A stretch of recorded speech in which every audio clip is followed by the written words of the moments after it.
Hello everyone, कैसे हैं आप। आपका आपके YouTube channel Digvijay commerce classes पर एक बार फिर से स्वागत है। हम आपके लिए अपने इस YouTube channel Digvijay commerce classes पर डॉक्टर राम मनोहर लोहिया अवध यूनिवर्सिटी के बीकॉम थर्ड ईयर में, बाकी प्रत्येक यूनिवर्सिटी के बीकॉम सेकेंड ईयर में अनिवार्य सब्जेक्ट के रूप में पढ़ाए जाने वाले सब्जेक्ट इनकम टैक्स की पूरी एक सीरीज़ लेके आ रहे हैं, जिसमें आपको इनकम टैक्स के हर तरफ से सारे रूल्स मिलेंगे। उनके प्रैक्टिकल क्वेश्चन 1 बाय 1 मिलेंगे। मतलब आपकी पूरी पढ़ाई आपकी शर्तों पर होगी। वो पढ़ाई जो आप क्लासरूम में चाहते हो ना, जो आप ऑफलाइन पढ़ाई में चाहते हो, वो पढ़ाई हम topic by topic, word by word आपको आपके इस YouTube channel Digvijay commerce classes के ज़रिए आपके घर तक ला के देंगे। मतलब अब आपकी पूरी पढ़ाई आपकी शर्तों पर होगी।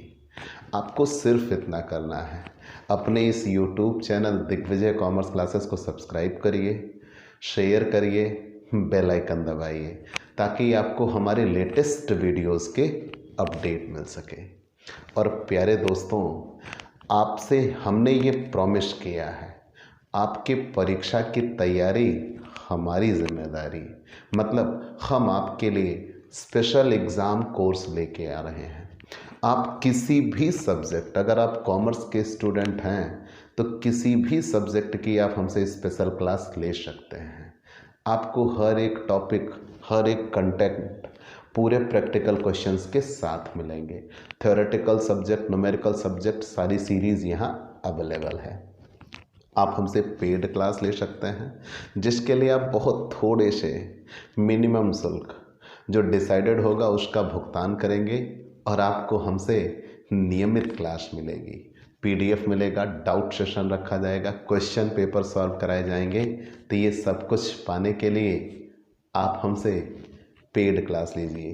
तो चलिए दोस्तों, हम अपने इनकम टैक्स के सबसे important lesson income from salary के प्रैक्टिकल क्वेश्चंस आपके लिए लेके आ रहे हैं।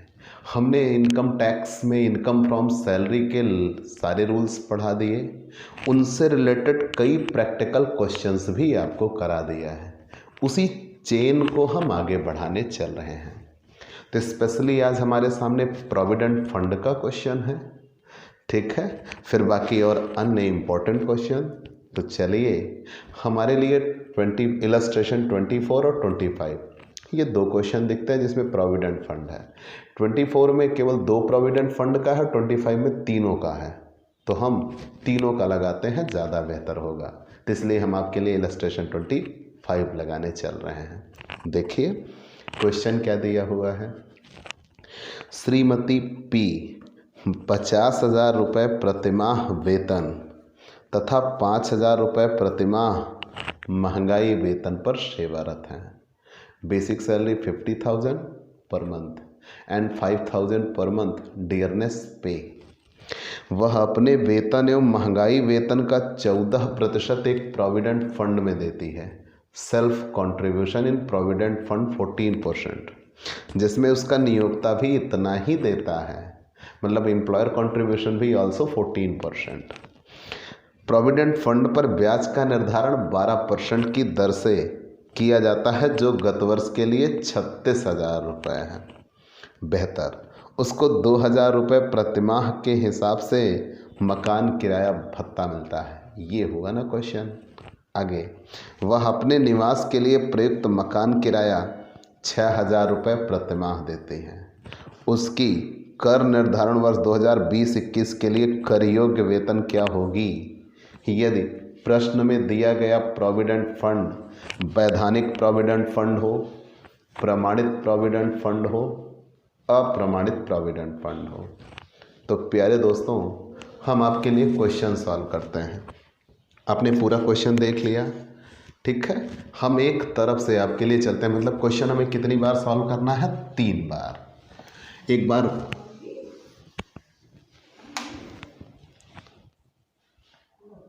अविरल बोलो नहीं बेटा।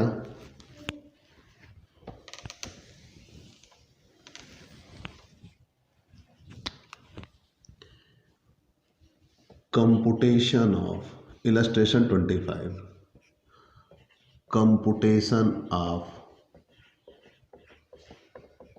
Taxable salary. हमें टैक्सेबल सैलरी निकालनी है फॉर द असेसमेंट ईयर। ठीक है, 2020 फॉर द असेसमेंट ईयर 2020 और 2021 के लिए। बेटा हमें क्वेश्चन 2 बार सॉल्व करना है। हम चलिए यहाँ पार्टीशन बना दे रहे हैं। हम एक बार इधर सॉल्व कर लेते हैं, एक बार इधर सॉल्व कर देंगे। कब? पहली बार हम मान लेते हैं जब प्रोविडेंट फंड स्टेचुरी हो, मतलब वैधानिक हो तब। और दूसरी बार हम सॉल्व करेंगे तब जब प्रोविडेंट फंड रिकॉग्नाइज्ड हो, जब प्रोविडेंट फंड रिकॉग्नाइज्ड हो, वैधानिक। और दूसरी बार हम क्या मानेंगे? प्रमाणित। तीसरी बार हमें फिर से निकालना होगा। जब तीसरी बार हमें फिर से निकालना होगा तब अप्रमाणित होगा। कंफर्म? मतलब क्वेश्चन हमें कितनी बार सॉल्व करना है? 3 बार। फिर से ध्यान ले लीजिए, क्वेश्चन में दिया गया है कोई श्रीमती पी हैं, 50,000 रुपये वेतन है उनका मंथली, 5,000 रुपये डियरनेस पे है। उन्होंने 14% कंट्रीब्यूशन किया है प्रोविडेंट फंड में। उनके मालिक ने भी 14% कंट्रीब्यूशन किया है और दोनों के कंट्रीब्यूशन पर 12% की दर से ब्याज कलेक्ट हुआ है। उन्हें एचआरए मिलता है 2,000 रुपये और अपने मकान के लिए उन्होंने किराया दिया है 6,000 रुपये। कन्फर्म? हमें क्वेश्चन सॉल्व करना है एक बार तब जब प्रोविडेंट फंड स्टेचुरी हो, एक बार हमें तब सॉल्व करना है जब प्रोविडेंट फंड रिकॉग्नाइज्ड हो। तो चलिए हमने दोनों के लिए अलग अलग यहाँ से लिख रखा। पहले हम एक सॉल्व करते हैं। ठीक है, तो आपने जाना है कि क्योंकि तीनों के लिए रूल अलग अलग होते हैं इसलिए हमें क्वेश्चन 3 बार सॉल्व करना होगा। तो सबसे पहले हम आते हैं तब जब प्रोविडेंट फंड स्टेचुरी हो। स्टेचुरी किसमें? भारतीय प्रोविडेंट फंड अधिनियम 1925 में आता है। तो सबसे पहला काम यह है बेसिक सैलरी तो टैक्सेबल होगा। बेसिक सैलरी टैक्सेबल होगा। बेसिक सैलरी है 50,000 रुपये पर मंथ, 12 महीने के लिए 6 लाख रुपये। डियरनेस पे महंगाई वेतन। महंगाई वेतन हमेशा सेवा की शर्तों के अंतर्गत होता है, always as per the terms of employment होता है और ऑलवेज टैक्सेबल भी होता है। 5,000 रुपये पर मंथ, तो 12 महीने में हो गया 60,000। ठीक है, आगे बढ़ गए। महंगाई वेतन के बाद उन्होंने अपने वेतन का 14% अंशदान किया। एम्प्लॉय कंट्रीब्यूशन, खुद का अंशदान, contribution in SPF statutory provident fund. खुद का अंशदान तो कर मुक्त होता है, चाहे जितना कर दे। अगर कर्मचारी का खुद का कंट्रीब्यूशन है सेल प्रोविडेंट फंड में तो एग्जेम्प्ट। ठीक है, आगे एम्प्लॉयर कंट्रीब्यूशन इन एसपीएफ, नियोक्ता का अंशदान। अब यहाँ देखिएगा ये प्रोविडेंट फंड इनका वैधानिक है, तो अगर वैधानिक प्रोविडेंट फंड हो तो नियोक्ता का अंशदान भी कर मुक्त होता है। ठीक है, आगे बढ़ गए। Interest on RPF, SPF statutory provident fund. Interest on statutory provident fund ये भी कर मुक्त होता है अगर प्रोविडेंट फंड वैधानिक हो। कंफर्म? पूरी बातें क्या बनी? श्रीमती पी एक जॉब कर रही, ठीक है, चलिए मान लिया उनको वेतन मिल रहा है 50,000 पर मंथ, डियरनेस पे मिल रहा है 5,000 पर मंथ। उन्होंने अपने वेतन का 14% प्रोविडेंट फंड में कंट्रीब्यूट कर दिया। खुद का कंट्रीब्यूशन तो एग्जेम्प्ट होता है, उनके मालिक ने भी 14% कंट्रीब्यूशन कर दिया।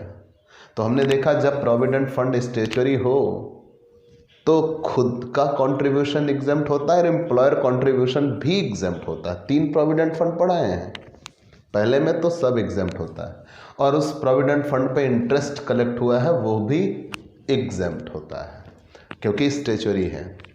अब आगे इन्हें एचआरए मिल रहा है, हाउस रेंट अलाउंस। तो हाउस रेंट अलाउंस तो इन्हें कैलकुलेट करना होगा। पहले ये देखें इनको हाउस रेंट अलाउंस मिला कितना है, 2000 रुपये पर मंथ इनको हाउस रेंट अलाउंस मिलता है, 24,000 रुपये मिला होगा। या हम वर्किंग नोट पे आ गए, वर्किंग नोट। और वर्किंग नोट किसके लिए, एचआरए के लिए, हाउस रेंट अलाउंस के लिए। हाउस रेंट अलाउंस का नियम है एक्चुअल एचआरए रिसीव्ड। अगर उसने किराया दिया हो तो इसने किराया दिया है, एक्चुअल एचआरए रिसीव्ड, और rent paid bye employee, rent paid bye employee minus 10% of the salary, 10% of the salary.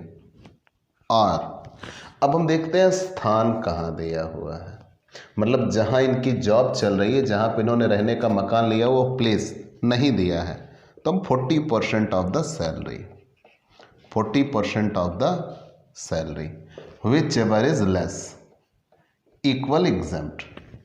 यही इतना रूल होता है। फिर से जान लीजिए, श्रीमती पी 50,000 रुपये वेतन पर काम कर रही हैं, टैक्सेबल। 5,000 रुपये इनको डियरनेस पे मिल रहा है, टैक्सेबल। इन्होंने खुद के वेतन का कंट्रीब्यूशन किया हुआ है प्रोविडेंट फंड में। अगर वो प्रोविडेंट फंड स्टेचुरी है तो टैक्स एग्जेम्प्ट। इनके एम्प्लॉयर ने कंट्रीब्यूशन किया है, वो भी एग्जेम्प्ट। और फिर आगे ये कहा गया है उस पर ब्याज भी बना है, वो भी एग्जेम्प्ट। इन्हें एचआरए मिला हुआ है। जब कभी मालिक अपने एम्प्लॉय को मकान किराए पर लेने के लिए नकद पैसा दे, उसे ही एचआरए कहते हैं, हाउस रेंट अलाउंस। और इसके लिए रूल ये है कि ये पूरा टैक्सेबल हो जाएगा अगर एम्प्लॉय किसी ऐसे मकान में रह ले जहां उसे किराया ना देना पड़े। इन्होंने किराया पे किया तो मतलब छूट तो बनती है, कितनी, निम्न में से जो कम हो। Actual HRA received or rent paid by employee minus 10% of the salary और 40% ऑफ द सैलरी। तो यहाँ सबसे पहले में क्या निकालना होगा, सैलरी। सैलरी में बेसिक सैलरी तो आ जाएगी, डियरनेस पे भी आ जाएगा, महंगाई वेतन आ गया। 4 चीज़ें आती हैं एचआरए के लिए, क्या क्या, basic salary, dearness pay, dearness allowance as per the terms of employment हो तो क्वेश्चन में है ही नहीं, कमीशन ऑन सेल वो भी नहीं है। क्वेश्चन में केवल कितनी चीज़ें हैं, 2। तो यही दोनों चीज़ें मिलके हो जाएंगी सैलरी, 6,60,000। तो उस 6,60,000 एक्चुअल एचआरए रिसीव्ड मिला है 2,000 रुपये पर मंथ, तो 12 महीने मिला है 24,000। रेंट पेड 6,000 रुपये महीने किराया दिया है, 12 महीने में चुकाएंगे 72,000, माइनस 10% ऑफ द सैलरी, 6,60,000 का 10% हो जाएगा 66,000। 72,000 में से 66,000 घट जाएगा 6,000, और इधर 6,60,000 का 40%, 6,60,000 का 40%, 2,64,000, 2,64,000। तीनों में कम कौन है, 24,000, 6,000, 2,64,000। तीनों में कम है 6,000, वही उतना एग्जेम्प्ट होगा, लेस एग्जेम्प्ट एचआरए। ठीक है, एग्जेम्प्ट एचआरए 6,000, 24,000 में से 6,000 निकल गया, 18,000 टैक्सेबल। कंफर्म। इसके बाद और प्रश्न में कुछ दिया ही नहीं है, जोड़ देंगे ग्रॉस सैलरी।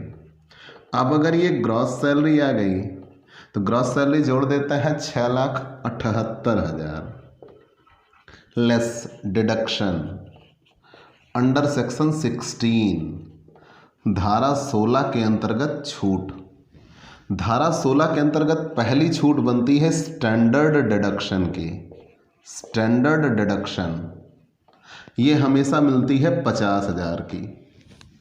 दूसरी छूट होती है, यहाँ तक क्लियर है ना, हमेशा अगर आपका वेतन टैक्सेबल हो रहा है तो ये छूट मिलेगी। फिर दूसरी छूट मिलती है मनोरंजन भत्ते की। अगर वो सरकारी कर्मचारी हों तो यहाँ है नहीं सरकारी कर्मचारी, इसलिए नहीं। और तीसरी मिलती है नियोजन कर की, एम्प्लॉयमेंट टैक्स। अगर कर्मचारी ने नियोजन कर चुकाया हो तो, चुकाया नहीं इसलिए वो भी नहीं। तो 6,28,000, यही 6,28,000 क्या हो गया, टैक्सेबल सैलरी। यहाँ तक कहीं कोई दिक्कत? एक आंसर आपका ये आ चुका है। ये इतना समझ में आया था। एक्चुअल एचआर, पहले तो सबसे पहले मकान किराए पर लेने के लिए नकद पैसा दिया, उसे ही एचआरए कहते हैं। ये एचआरए के लिए रूल है, ये पूरा टैक्सेबल होगा अगर कर्मचारी किसी ऐसे मकान में रहे जहां उसे किराया ना पे करना पड़े। ठीक है, अगर वो किराया दे के रहता है तो ये एचआरए की एग्जम्पशन मिलती है। कितनी? whichever is less. Actual HRA received or rent paid by employee minus 10% of the salary or 40% of the salary.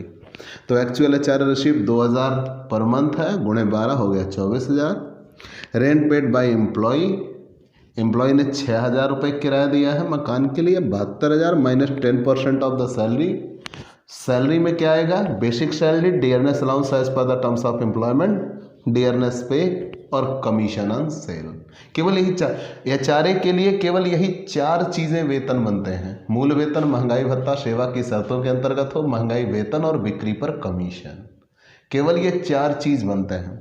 इन चारों में क्वेश्चन में केवल 2 ही मिले थे, जोड़ दिया सैलरी, उस सैलरी का 10%। और ये 4 महानगरों में होता, कलकत्ता, मुंबई, चेन्नई, दिल्ली, तो 50%। 4 महानगरों में नहीं है तो केवल 40%। ठीक है, निकाल दिया। whichever is less, तीनों में कम था 6,000, वो एग्जेम्प्ट हुआ तो बच गए 18,000 टैक्सेबल। जोड़ दिया ग्रॉस सैलरी, लेस डिडक्शन, अंत में आ गई टैक्सेबल सैलरी। बिल्कुल यही क्वेश्चन हमें दूसरी बार सॉल्व करना है जब प्रोविडेंट फंड रिकॉग्नाइज्ड हो। तो आइए, बेसिक सैलरी टैक्सेबल होगी, बेसिक सैलरी टैक्सेबल होगी 6 लाख। डियरनेस अलाउंस, डियरनेस पे है भाई, अलाउंस नहीं, डियरनेस पे 5,000 पर मंथ है, 12 महीने में 60,000, फुल्ली टैक्सेबल हो गया।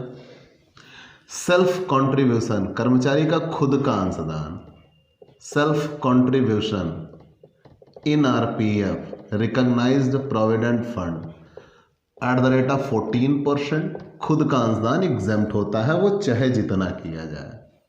ठीक है, खुद का अंशदान एग्जेम्प्ट होता है चाहे जितना किया जाए।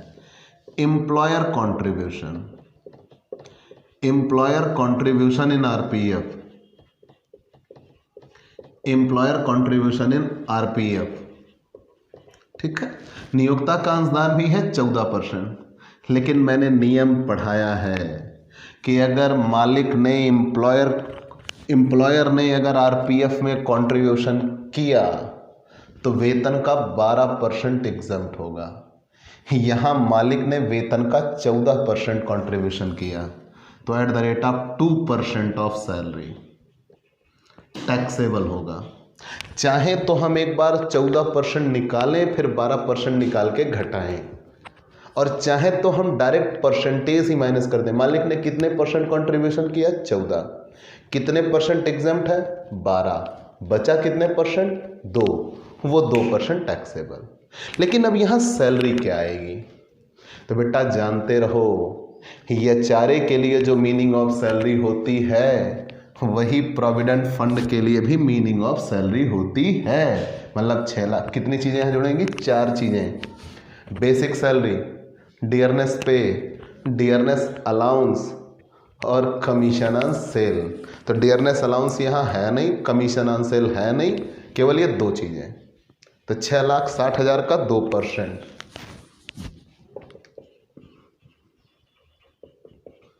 6,60,000 का 2%,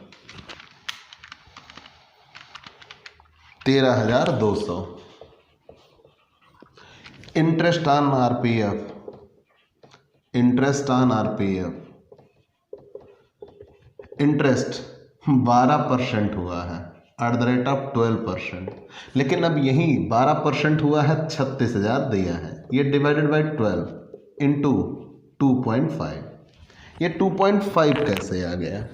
आपने रूल पढ़ा है 9.5% एग्जेम्प्ट होता है, तो अगर 12% है तब ये 36,000 है मान लिया, जिसमें से 9.5% तो एग्जेम्प्ट होगा। हम चाहें तो पहले यहाँ अमाउंट लिखें, फिर वो 9.5% निकाल के घटाएं, तब टैक्सेबल आएगा, और चाहो तो परसेंटेज ही एडजस्ट कर दो। कितने परसेंट इंटरेस्ट लगा है? 12%। एग्जेम्प्ट कितना है? 9.5%। टैक्सेबल कितना होगा? 2.5%। तो हम डायरेक्ट यहाँ 2.5 निकाल, 12 में से 9.5 माइनस कर देंगे, बचेगा 2.5%। वही 2.5% टैक्सेबल है, हम उसकी बात कर लेते हैं। इसे कट करते हैं, 36,000 डिवाइडेड बाई 12 इंटू 2.5, 7,500 इंटरेस्ट आ गया। कंफर्म? इंटरेस्ट कैसे वैल्यूट हो पता लगा? फिर से जान लो प्यारे, एम्प्लॉय का कंट्रीब्यूशन एग्जेम्प्ट होता है चाहे जितना हो, एम्प्लॉयर का 12% एग्जेम्प्ट, उससे एक्सेस है तो टैक्सेबल। यहाँ एम्प्लॉयर का कंट्रीब्यूशन कितना हुआ है? 14%, 2% एक्सेस है, टैक्सेबल। इंटरेस्ट 12% हुआ है, 9.5% एग्जेम्प्ट होता है, तो 2.5% एक्सेस है, वो टैक्सेबल। पहले जितना इंटरेस्ट हो divided by full rate into exemption rate. Exemption rate घटा देते हैं, जो बच जाता है और टैक्सेबल रेट आ जाता है, तो टैक्सेबल रेट यहाँ गुणा कर देते हैं, इतना आ जाएगा। फिर आगे HRA, हाउस रेंट अलाउंस का वैल्यूएशन नहीं बदलने वाला। हाउस रेंट अलाउंस हम एक बार वैल्यूएट कर चुके ना। हाउस रेंट अलाउंस इन्हें मिला कितना था? 2,000 रुपये पर मंथ, मतलब 24,000 लेस एग्जेम्प्ट। अभी अभी हमने पीछे वैल्यूएट किया था, एग्जेम्प्ट कितना मिला था HRA? 6,000। वही रूल यहाँ भी आ जाएगा, 6,000, 18,000। ठीक है, जोड़ देंगे आ जाएगी ग्रॉस सैलरी, जोड़ देंगे आ जाएगी ग्रॉस सैलरी। तो यहाँ तो 6,78,000 आया था, ठीक है, उसमें ये दो चीज़ें एक्स्ट्रा जुड़ गई, 13,200, 7,500, 6,98,700। कंफर्म? 6,98,700 ये आ गया gross salary less deduction under section 16। और सबसे पहली छूट कौन सी मिलेगी? Standard deduction. स्टैंडर्ड डिडक्शन हमेशा कितनी मिलती है? 50,000। ठीक, मनोरंजन भत्ते की भी छूट मिलती है अगर ये गवर्नमेंट एम्प्लॉय होते तो, नहीं है तो वो छूट नहीं मिलेगी। नियोजन कर की भी छूट मिलती अगर इन्होंने दिया होता तो, नहीं दिया नहीं मिलेगी। तो 6,48,700 confirm, 6,48,700 taxable salary, taxable salary. Clear? अब अगर इतनी चीज़ें आ चुकी हैं तो ये क्वेश्चन कितनी बार सॉल्व हो चुका? 2 बार। अब हमें तीसरी बार भी सॉल्व करना होगा। तीसरी बार सॉल्व करना होगा तब जब प्रोविडेंट फंड अनरिकॉग्नाइज्ड हो। ठीक है, अनरिकॉग्नाइज्ड हो, अनरिकॉग्नाइज्ड हो। कैसे? तो जब अनरिकॉग्नाइज्ड होता है तो उसके लिए सेम रूल है जो स्टैट्यूटरी प्रोविडेंट फंड के हैं। Basic salary taxable, dearness pay taxable, employer contribution, employ contribution exempt, employer contribution exempt, interest on SPF exempt. अब बचा क्या? हाउस रेंट अलाउंस मिला है, जितना एग्जेम्प्ट है घटा दिया, टैक्सेबल। मतलब सेम यही लग जाएगा। ठीक है, केवल वो नाम चेंज करना था।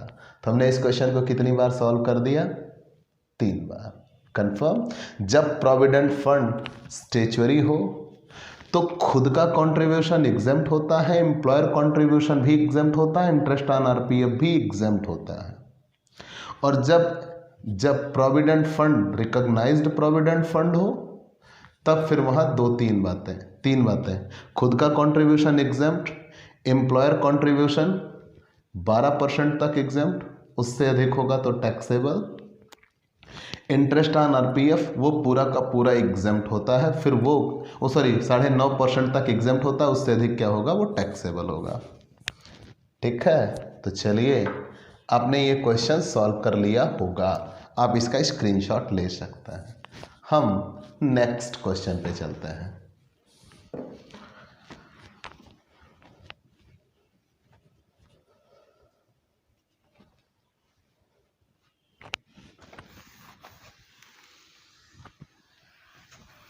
बेहतर क्वेश्चन था, ये पेपर में आया हुआ क्वेश्चन है, हमने बता दिया।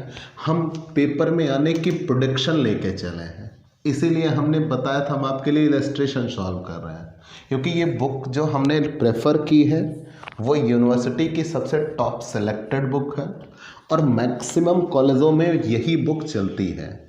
वो यही यूनिवर्सिटी नहीं कि हम अवध यूनिवर्सिटी प्रेफर करते हों, किसी भी यूनिवर्सिटी की बात कर लीजिए, Lucknow university, Allahabad state university, Chhatrapati Shahu ji Maharaj Kanpur university, all over कोई भी यूनिवर्सिटी हो, वहाँ के लिए ये सबसे बेस्ट और रिकमेंड किताब है, हमने वो लगवाई है। तो एग्ज़ाम में ये प्रबल संभावना है कि इसके इलस्ट्रेशन आएंगे, इसलिए हमने इसके इलस्ट्रेशन लगाने शुरू किए। आप अब क्वेश्चन तो सारे लगा सकते हैं क्योंकि रूल सारे क्लियर हैं, ठीक है। और सैलरी तो कुछ नहीं है बेटा, केवल रूल हैं, रूल याद कर लो, सैलरी डन है। 25-26 दिन हमने रूल पढ़ाए, 25-26 क्लास है, बस सिंपल।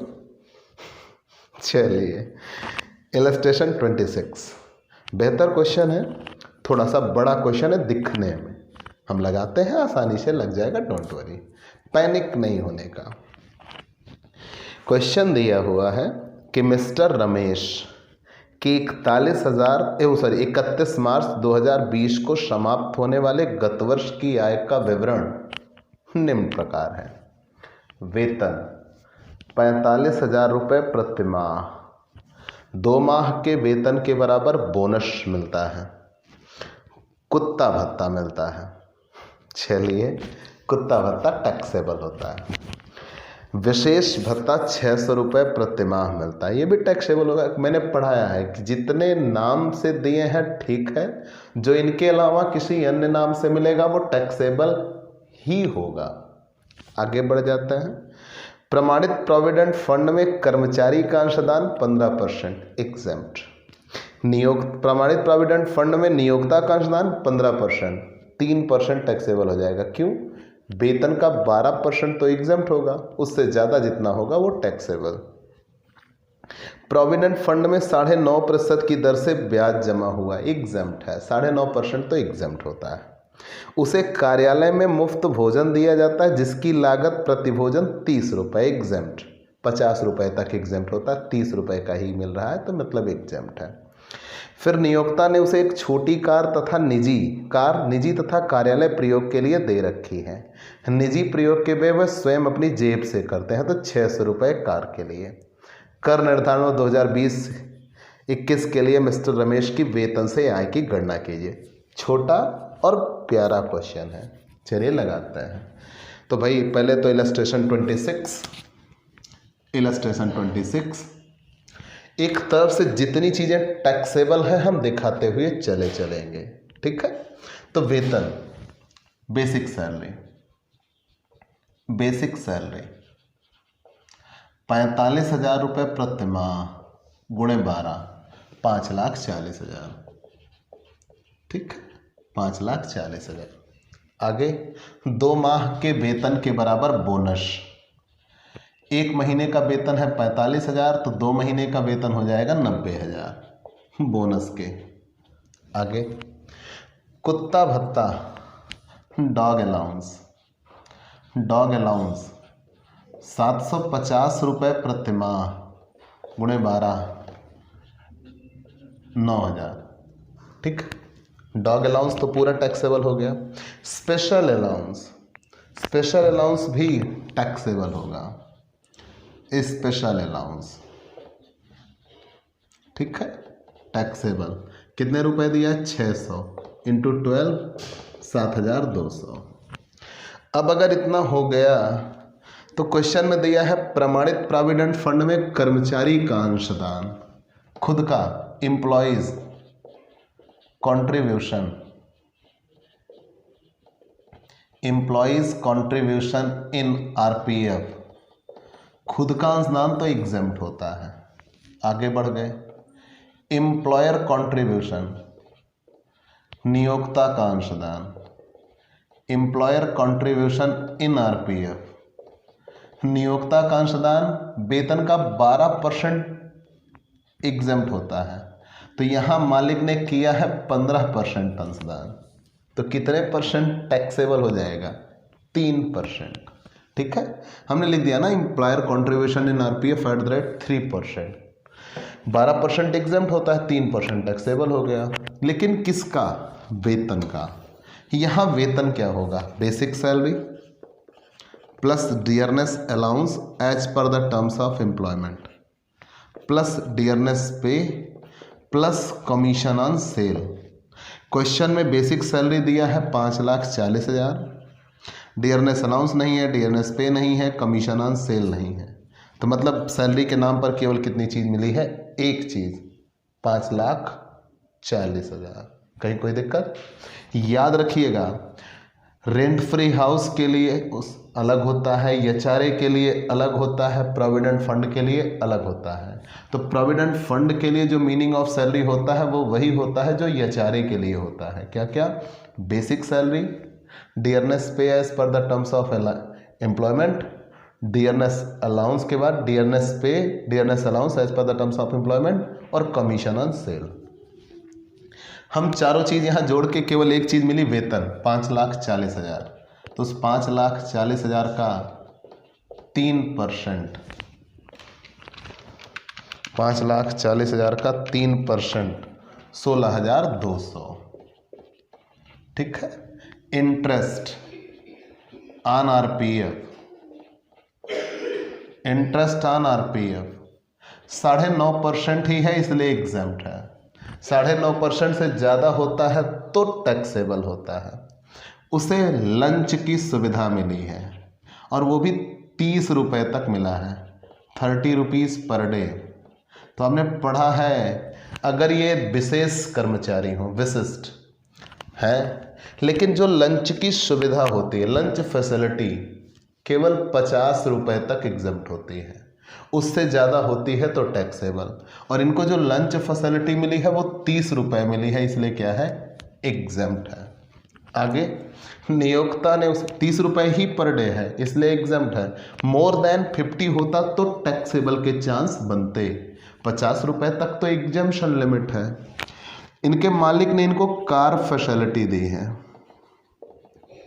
कार फैसिलिटी है, पर्सनल यूज़ में है, पर्सनल यूज़ में स्मॉल कार है, यहाँ आप लिख सकते हो small car, small car facility, छोटी कार की सुविधा। और कार पर्सनल और पार्टली दोनों यूज़ में है, मिक्स यूज़, मतलब पार्टली यूज। किस प्रयोग में है? पार्टली यूज़ में है। तो आपने पढ़ा है जब कार पार्टली यूज़ में हो, स्मॉल कार हो, तो यहाँ बातें ऐसी हैं बेटा, पूरा आप चूँकि कार फैसिलिटी हम निकाल ही रहे हैं तो हम बेहतर निकालते हैं। Car facility, car facility, car facility के लिए कहा है मालिक, कार नियोक्ता की है, कार नियोक्ता की है।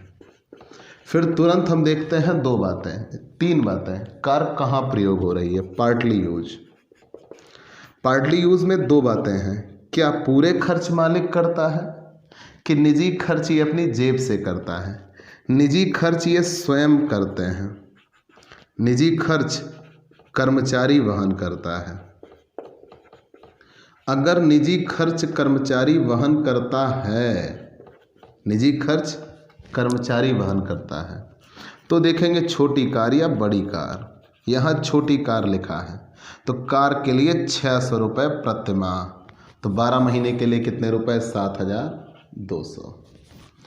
कार फैसिलिटी पार्टली यूज़ में है, पूरे खर्चे नहीं कर रहे हैं, केवल पर्सनल खर्चे मालिक अपनी कर्मचारी अपनी जेब से कर रहा है। ठीक है, तो जब निजी खर्चे कर्मचारी अपनी जेब से कर रहा है तो 600 रुपये प्रति माह। यहाँ तक कार फैसिलिटी समझ में आ गया। फिर से जान लीजिए, जब भी आपको कार फैसिलिटी निकालना हो तो तुरंत आप देखिए कार है किसकी, नियोक्ता की है कि किराए पर लेकर दिया है कि कर्मचारी की? तो यहाँ पे कार नियोक्ता की है। फिर तुरंत देखिए वो किस प्रयोग में है, तो यहाँ साफ तौर पे कहा है पार्टली यूज़ है। निजी और ऑफिशियल दोनों कामों में रखी गई है। और निजी खर्च कर्मचारी स्वयं अपनी जेब से वहन करता है। तो छोटी कार के लिए 600, बड़ी कार के लिए 900। अगर पूरे खर्च मालिक करता तो छोटी कार के लिए 1800 और बड़ी कार के लिए 2400। ठीक है, अब और तो कुछ यहाँ बचा ही नहीं, जोड़ देंगे ग्रॉस सैलरी। सचे स्कूल क्वेश्चन है, आप कह लीजिए। ग्रॉस सैलरी जोड़ते हैं भाई, 6,30,000 ऊपर जुड़ के 9,000, 7,200, 16,200, 7,200, 6,69,600। ठीक है, लेस डिडक्शन अंडर सेक्शन 16 धारा 16 में पहली छूट कौन सी दी जाती है? स्टैंडर्ड डिडक्शन, और ये मिलती है 50,000। फिर दूसरी मिलती है मनोरंजन भत्ते की, अगर कर्मचारी सरकारी कर्मचारी हो तो। तीसरी मिलती है नियोजन कर की, ना तो ये सरकारी कर्मचारी हैं तो मनोरंजन भत्ता नहीं मिलेगा, और ना इन्होंने एम्प्लॉयमेंट टैक्स पेड किया इसलिए वो भी नहीं मिलेगा। बचा कितना? 6,19,600 टैक्सेबल सैलरी, और इसी पे इनको टैक्स देना बनता है, टैक्सेबल सैलरी। कंफर्म? तो ये रहा बेहतर क्वेश्चन आपके लिए, आप इसका स्क्रीनशॉट ले लीजिए। हम ये वर्किंग नोट आप बनाइएगा, थोड़ा साफ सुथरा बनाइएगा, चाहिए तो आप वहाँ बना सकते हैं कि कार नियोक्ता की है, कार आंशिक प्रयोग में है, कार के निजी खर्च कर्मचारी स्वयं अपनी जेब से करता है, और छोटी कार है इसलिए 600 रुपये प्रतिमाह। कंफर्म कार के लिए। आप स्क्रीनशॉट ले लीजिए, हम अगले और भी बेहतरीन क्वेश्चन पे चलते हैं। चलिए,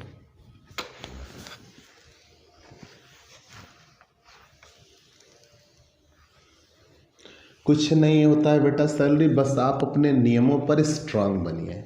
आप अपने नियमों पर जितने स्ट्रांग बनेंगे उतनी ही दमदारी से आप क्वेश्चन सॉल्व कर पाएंगे। ठीक है, चलिए। इलस्ट्रेशन 27। यक्ष जो एक फर्म में कर्मचारी है, 31 मार्च 2020 को समाप्त होने वाले वर्ष की आय का निम्न विवरण प्रस्तुत करता है। कैसा? देखते हैं। मूल वेतन 1,44,000 रुपये, महंगाई भत्ता 28,800 रुपये। ध्यान रहे कहीं ये नहीं लिखा कि सेवा की शर्तों के अंतर्गत है। आगे बढ़ गए। प्रमाणित प्रोविडेंट फंड में स्वयं का अंशदान जिसकी गणना मूल वेतन पर की गई 20,160। उपर्युक्त फंड में नियोक्ता का अंशदान 20,160। अमाउंट दिया है। अभी तक पीछे जितने क्वेश्चन पढ़े उसमें परसेंटेज दिया था, इधर अमाउंट दिया हुआ है। बोनस ऊपर प्रमाणित प्रोविडेंट फंड के शेष पर ब्याज निर्धारित दर से अधिक नहीं है। बोनस उसे एक छोटी कार नियोक्ता द्वारा दी गई है जिसके रखरखाव तथा चलाने के संपूर्ण व्यय नियोक्ता वहन करता है। कार निजी तथा कार्यालय काम के लिए प्रयोग होती है। यक्ष को कोलकाता में एक किराए से मुक्त रहने का मकान भी मिला हुआ है जिसके लिए नियोक्ता ने 1,250 रुपये प्रतिमाह किराया दिया, मतलब मकान इनको किराए पर लेकर दिया है। यक्ष को एक रेफ्रिजरेटर तथा वातानुकूलन यंत्र भी प्रयोग के लिए दिया हुआ है जिनकी लागत क्रमशः 8,000 और 12,000 है। इन चीज़ों को हम चाहें तो मकान में ही जोड़ देंगे, वो ज़्यादा बेहतर हो जाएगा। आगे बढ़ जाते, मतलब मकान सुसज्जित हो जाएगा। इनका अपलिखित मूल्य 4,500 और 7,000 था। यक्ष के जीवन पर 2,40,000 रुपये की एक बीमा पॉलिसी है और यक्ष के नियोक्ता ने 12,000 रुपये जीवन बीमा पॉलिसी का प्रीमियम दिया हुआ है। ठीक, हमें क्वेश्चन सॉल्व करना है। बेहतर और बहुत ही बेहतर क्वेश्चन है, कुछ है नहीं क्वेश्चन में, बस बड़ा है। तो देखिए, तो यक्स जो एक फर्म में कर्मचारी है, कोई 31 मार्च 2020 को समाप्त होने वाले आय का विवरण निम्न प्रकार है। हमें वेतन की गणना करनी है। तो हमने शीर्षक बना रखा है ना, computation of taxable salary for the assessment year 2020 and 2021, illustration 27। जितनी चीजें टैक्सेबल होंगी हम एक एक करके निकालते चलेंगे। सबसे पहले basic salary. Basic salary question में कितना दिया हुआ है? 1,44,000। सैलरी तो टोटल टैक्सेबल होती है, कहीं कोई दिक्कत नहीं। डियरनेस अलाउंस, महंगाई भत्ता, पूरा पूरा टैक्सेबल होता है, चाहे as per the terms of employment हो चाहे ना हो। लेकिन यहां क्वेश्चन में कुछ लिखा नहीं है, तो हम ये मानेंगे कि ये as per the terms of employment नहीं है। कंफर्म? आगे बढ़ जाते हैं। फिर कह रहे हैं प्रमाणित प्रोविडेंट फंड में स्वयं का अंशदान, एम्प्लॉइज कंट्रीब्यूशन इन आरपीएफ, स्वयं का अंशदान 20,160 रुपए है, लेकिन आपने पढ़ा है कर्मचारी का खुद का अंशदान एग्जेम्प्ट होता है। अब बात आई एम्प्लॉयर कंट्रीब्यूशन, नियोक्ता का अंशदान, एम्प्लॉयर कंट्रीब्यूशन इन आरपीएफ। अब नियोक्ता के अंशदान के लिए पहले तो यहां नियोक्ता ने अंशदान कितना किया? 20,160। हमें ये नहीं पता है कि ये 12% से कम है कि ज्यादा, तो अपने नियम पढ़ा है, less exempt eight the rate of 12% of salary. Salary का 12% एग्जेम्प्ट होगा, उससे ज्यादा अगर है तो टैक्सेबल होगा। क्लियर? फिर से जान लीजिए, बेसिक सैलरी पूरी टैक्सेबल होती है, 1,44,000 मिली है। डियरनेस अलाउंस पूरा टैक्सेबल होता है, as per the terms of employment नहीं है लेकिन टैक्सेबल होगा। Employees contribution in RPF exempt होता है। एम्प्लॉयर कंट्रीब्यूशन मालिक ने अंशदान किया 20,160, लेकिन वेतन का 12% तक एग्जेम्प्ट होगा रिकॉग्नाइज्ड प्रोविडेंट फंड में। वेतन में क्या चीज आती है? The meaning of salary for rent free house, meaning of salary, meaning of salary for provident fund, for provident fund, हमने रेंट फ्री हाउस बोल दिया। Meaning of salary for provident fund, तो meaning of salary for provident fund होती है basic salary. Dearness allowance as per the terms of employment हो तब, नहीं तो नहीं। डियरनेस पे और कमीशन ऑन सेल। तो बेसिक सैलरी यहां मिली है 1,44,000। डियरनेस अलाउंस है जरूर, लेकिन as per the terms of employment नहीं है, इसलिए नहीं आएगा। डियरनेस पे नहीं है, कमीशन ऑन सेल नहीं है, तो सब मिला के यही कितना बना? 1,44,000। कंफर्म? बात समझ में आई? Meaning of salary provident fund के लिए सिर्फ और सिर्फ कितनी चीजें होती हैं? 4।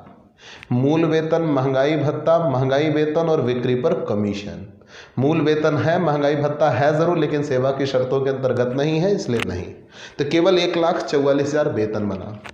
इस 1,44,000 का 12% एग्जेम्प्ट होगा। 1,44,000 का 12% एग्जेम्प्ट होगा, 17,280। लेकिन अंशदान हुआ कितना है? 20,160। तो कितना ज़्यादा है? 2,880। जितना 12% से एक्सेस होगा वो टैक्सेबल होगा। Is that clear? आगे बढ़ चलते हैं। आगे दिया है उपर्युक्त फंड में नियोक्ता का अंशदान के बाद interest on RPF, interest on RPF, और कह रहे हैं निर्धारित दर से अधिक नहीं है, not exceed eight the rate of 9.5%। 9.5% से ज़्यादा नहीं है, इसलिए टैक्सेबल नहीं है। लिखा है प्रमाणित प्रोविडेंट फंड के शेष पर ब्याज 14,000 रुपये, लेकिन वो ज़्यादा नहीं है, निर्धारित दर से अधिक नहीं है। बोनस 12,000 रुपये। बोनस तो पूरा टैक्सेबल होता है। उसे एक छोटी कार नियोक्ता द्वारा दी गई है। रूल, कार, छोटी कार नियोक्ता द्वारा दी गई है। नियोक्ता द्वारा दी गई मतलब कार नियोक्ता की है, जो जिसके रख रखाव तथा चलाने के संपूर्ण वे नियोक्ता वहन करता है और कार निजी तथा कार्यालय कामों के प्रयोग में आती है। तो कार पे आप रूल पढ़ते गए हो। कार सबसे पहले नियोक्ता की है, नियोक्ता की कार है। अब अगर कार नियोक्ता की कार है, नियोक्ता की कार है, दो नियम तीन नियम। जब कार नियोक्ता की हो जाए तो कितने नियम? 3। कहाँ इस्तेमाल में आ रही है? ऑफिशियल काम में या निजी काम में या पार्टली, आंशिक प्रयोग में है। पार्टली यूज, आंशिक प्रयोग में है। कार आंशिक प्रयोग में है। अब अगर कार पार्टली यूज में हो तो फिर 2 नियम। क्या पूरे खर्च मालिक करता है कि निजी खर्च कर्मचारी स्वयं करता है? यहां कहा गया है संपूर्ण व्यय नियोक्ता द्वारा वहन, संपूर्ण व्यय नियोक्ता द्वारा वहन, संपूर्ण व्यय नियोक्ता वहन करता है। अब अगर संपूर्ण व्यय नियोक्ता वहन करता है तो देखेंगे छोटी कार या बड़ी कार। छोटी कार, छोटी कार के लिए 1800 रुपये प्रतिमाह। ड्राइवर नहीं है इसलिए सिर्फ 1800 रुपये प्रतिमाह, 21,600। कहीं कोई दिक्कत? जब भी आपको कार मिले सबसे पहले देखिए कार है किसकी? नियोक्ता की कार है। फिर देखिए कार का यूज़ कहाँ हो रहा है। यहाँ कह रहे हैं मिक्स यूज़ है। तो जब कार मिक्स यूज़ में है तो फिर हम देखते हैं कार के खर्चे कौन कर रहा है? संपूर्ण व्यय नियोक्ता कर रहा है। तो फिर तुरंत हम देखते हैं छोटी कार या बड़ी कार। छोटी कार है तो छोटी कार के लिए 1800 रुपये प्रतिमाह। बड़ी कार होती तो 2400 रुपये प्रतिमाह, 21,600। कन्फर्म? अब कार के बाद उसे रेंट फ्री हाउस मिला है, सबसे बाद में हम निकालेंगे। यक्स के जीवन की एक पॉलिसी है, उस पर प्रीमियम, लाइफ इंश्योरेंस प्रीमियम मालिक ने दे दिया। तो ये भैया इनकी पॉलिसी है, मालिक ने अपनी ओर से तो दी नहीं है। तो जब कभी ऐसे कोई खर्चे जो कर्मचारी को करने थे लेकिन वो कर्मचारी की ओर से मालिक ने कर दिया तो उसे टैक्सेबल फॉर ऑल एम्प्लॉय कहते हैं। और जब टैक्सेबल फॉर ऑल एम्प्लॉय है तो इनकी पॉलिसी 2,40,000 जिस पे जीवन बीमा प्रीमियम 12,000 रुपये का मालिक ने दिया। अब इन्हें केवल और केवल एक चीज वैल्यूएट करना है, rent free house. Rent free house, इतना क्वेश्चन समझ में आ चुका। Basic salary taxable, dearness allowance taxable, employees contribution exempt होता है। एम्प्लॉयर कंट्रीब्यूशन 12% से ज़्यादा था तो जितना ज़्यादा था वो टैक्सेबल हुआ। इंटरेस्ट निर्धारित दर से ज़्यादा नहीं था इसलिए एग्जेम्प्ट हुआ। Bonus taxable, car taxable, life insurance premium taxable. अब हमें निकालना है रेंट फ्री हाउस। आप वो वर्किंग नोट का स्क्रीनशॉट ले लीजिए, हम मिटाएंगे जी, क्योंकि भाई हमारे पास जगह पर्याप्त नहीं है। रेंट फ्री हाउस, जब हमें रेंट फ्री हाउस निकालना है, रेंट फ्री हाउस निकालने के लिए सबसे पहले हम देखते हैं कर्मचारी है कैसा। गैर सरकारी कर्मचारी, मतलब जिसे हम अदर एम्प्लॉय कहते हैं, गैर सरकारी कर्मचारी। जब गैर सरकारी कर्मचारी है तो यहाँ 2 पार्ट बनता है। कैसा? पहला, जब मकान मालिक नियोक्ता स्वयं, नियोक्ता का मकान है, और दूसरा जब नियोक्ता ने मकान किराए पर लेकर दिया हो। यहाँ नियोक्ता ने मकान किराए पर लेकर दिया है, नियोक्ता ने मकान किराए पर लेकर दिया है।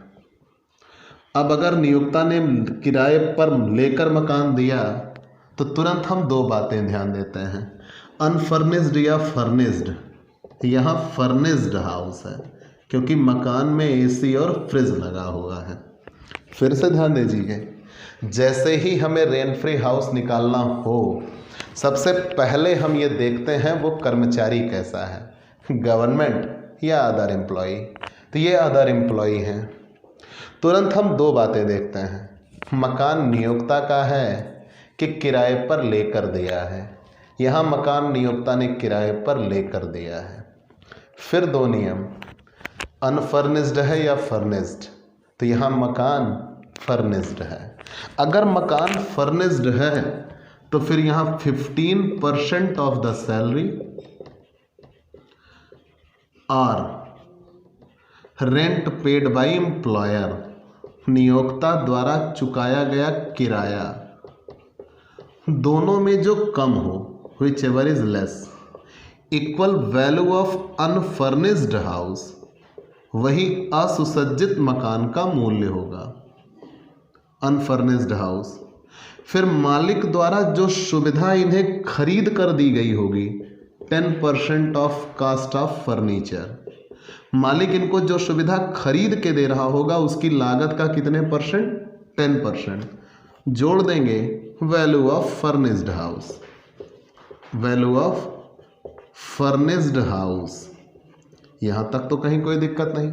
फिर से जान लीजिए, हम पहले अनफर्निश्ड की वैल्यू निकालते हैं, क्योंकि अनफर्निश्ड हाउस ही तो आगे सुविधाओं के जुड़ जाने पर फर्निश्ड बनता है।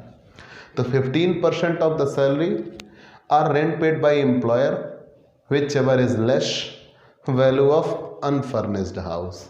जब वैल्यू ऑफ अनफर्निश्ड हाउस आ जाएगी उसमें 10% कॉस्ट ऑफ फर्नीचर जोड़ देंगे तो वैल्यू ऑफ फर्निश्ड हाउस। मतलब पहले हमें यहाँ मीनिंग ऑफ सैलरी निकालना होगा, मीनिंग ऑफ सैलरी। तो मीनिंग ऑफ सैलरी में यहाँ बेसिक सैलरी तो आएगा ही आएगा, डियरनेस अलाउंस नहीं आएगा। क्यों? क्योंकि as per the terms of employment नहीं है। ठीक है, नहीं है इसलिए नहीं आएगा। ये प्रोविडेंट फंड नहीं आते, बोनस आता है, बोनस आएगा। और कोई परक्विजिट्स नहीं आते, तो इसलिए कार और LIP भी नहीं आएगा। तो ये दोनों मिलके कितने हो गए, 1,56,000। तो यही 1,56,000 वेतन बना। तो उस 1,00,000 रेंट फ्री हाउस के लिए वेतन अलग हो गया, प्रोविडेंट फंड के लिए वेतन अलग था। 1,56,000 का 15%, 23,400। 1,56,000 का 15%, 23,400। नियोक्ता ने किराए पर कितना मकान किराया कितना चुकाया है, 1,250 रुपये प्रतिमाह किराया देकर मकान लिया है। तो 1,250 रुपये प्रतिमाह किराया देकर मकान लिया है, मतलब मालिक उसके लिए कितना किराया चुका रहा है, 15,000। दोनों में कम कौन है? फिर से ध्यान दे दीजिएगा, 15% of the salary or rent paid by employer, दोनों में जो कम हो। तो यहाँ हम कह रहे हैं नियोक्ता ने उनको एक रहने के लिए मकान 1,250 रुपये प्रतिमाह किराए पर लेकर दिया। तो किराए पर लेकर मकान दिया है, 15,000 किराया चुका रहे हैं। दोनों में कम कौन है, 15,000। वही अनफर्निश्ड हाउस की वैल्यू हो गई। अब मालिक इनको जो सुविधाएं खरीद के दे रहा है, क्या क्या दे रहे हैं? उन्हें एक रेफ्रिजरेटर और AC भी दिया गया है जिसकी लागत 8,000 और 12,000, मतलब दोनों के सामान की लागत कितनी है, 20,000। 8,000 का रेफ्रिजरेटर, 12,000 का AC, दोनों जोड़ के 20,000। तो उनकी कास्ट का 10%, मतलब कितना, 2,000, 17,000। अब देखिए यहाँ इनका रिटर्न डाउन वैल्यू प्राइस दिया, अपलिखित मूल्य, हमें इससे कोई मतलब नहीं है। अपलिखित मूल्य से कोई मतलब नहीं है। उन्हें दिया गया AC और फ्रिज, वो खरीदा कितने में गया था, उसी का 10%। तो रेंट फ्री हाउस आ गया 17,000 रुपये। हम जोड़ लगाएंगे, जब इतना हम जोड़ लगा चुके होंगे तो आ जाएगा ग्रॉस सैलरी। कंफर्म? चलिए हम एक तरफ से जोड़ लेते हैं, 1,44,000, 28,800, 2,880, 12,000, 21,600, 12,000, 17,000, 2,38,280, 2,38,280। ठीक है, लेस डिडक्शन अंडर सेक्शन 16। और पहली छूट कौन सी मिलनी है, स्टैंडर्ड डिडक्शन। ठीक है, वो भी कितनी मिलती है, 50,000। अगर तब ध्यान देना 50,000 छूट मिल गई और इन्हें मनोरंजन भत्ता भी मिलता है। अगर ये सरकारी कर्मचारी होते तो, ये गवर्नमेंट एम्प्लॉय नहीं है तो मनोरंजन भत्ता नहीं मिलेगा। एम्प्लॉयमेंट टैक्स की छूट मिलती है अगर इन्होंने नियोजन कर चुकाया होता तो, वो कुछ है नहीं, तो 1,88,280 कन्फर्म टैक्सेबल सैलरी। तो मतलब इनकी टैक्सेबल सैलरी कितनी आ गई? 1,88,280 कन्फर्म। तो ये रहा बेहतरीन क्वेश्चन। तो आप इस क्वेश्चन को सॉल्व कर लीजिएगा, कहीं कोई दिक्कत नहीं होगी।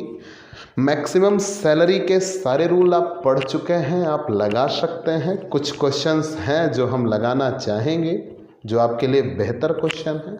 अभी हम नियमों पे चल रहे हैं भाई। इस अनाउंस हुआ है कि डेट 25 अप्रैल से एग्ज़ाम आपके प्रस्तावित हैं, तो हमारे पास थोड़ा वक्त भी अब बढ़ गया है, लेकिन हम जिस स्पीड में चल रहे थे उसी स्पीड में चलेंगे, तो आप उसके लिए बिल्कुल बेफिक्र रहिए। तो प्यारे दोस्तों, आपको ये क्लास कैसी लगी हमें ज़रूर बताइएगा। आपके लाइक और कमेंट का इंतज़ार रहेगा। सबसे बड़ी बात, मैंने शुरू से कहा, इनकम टैक्स माने रेगुलरिटी। आप पर डे का रूल पर डे क्लियर करिए। बेटा मैं नहीं, आपको कोई इंसान नहीं समझा सकता अगर आपको रूल नहीं तैयार है, ठीक है। तो आपके लिए सबसे बड़ा वरदान होगा रूल तैयार करना। तो आप रूल तैयार रखिए, आपको मज़ा आएगा। और प्यारे दोस्तों, आप अगर हमसे नए जुड़े हैं तो हमारे इस YouTube channel Digvijay commerce classes को सब्सक्राइब करिए, शेयर करिए, बेल आइकन दबाइए, ताकि आपको हमारे लेटेस्ट वीडियोस के अपडेट मिल सकें। और आप हमसे पेड क्लास ले सकते हैं। पेड क्लास पाने के लिए आप हमारे व्हाट्सएप नंबर पर व्हाट्सएप करिए, मैसेज करिए, आपको पेड क्लास की पूरी जानकारी दे दी जाएगी, जिसमें आप बहुत थोड़े से शुल्क का भुगतान करके हमसे एक रेगुलर क्लास पा सकते हैं। PDF मिलेगा, डाउट सेशन रखा जाएगा, क्वेश्चन पेपर सॉल्व कराया जाएगा। तो ये सब कुछ पाने के लिए आप हमसे पेड क्लास लीजिए। तो आज की क्लास में इतना ही। चलते हैं दोस्तों, बाय बाय दोस्तों।